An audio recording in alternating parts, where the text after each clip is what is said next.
You ask Tiger to solve. This deals with linear equations with one unknown. The final result is x equals 50. Let's solve it step by step. Group all constants on the right side of the equation.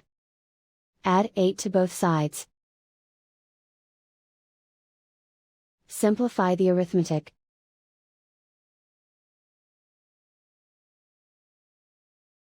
Isolate the c.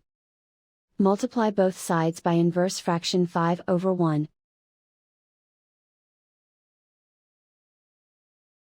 Group like terms.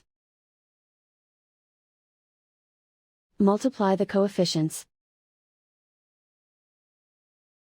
Simplify the fraction.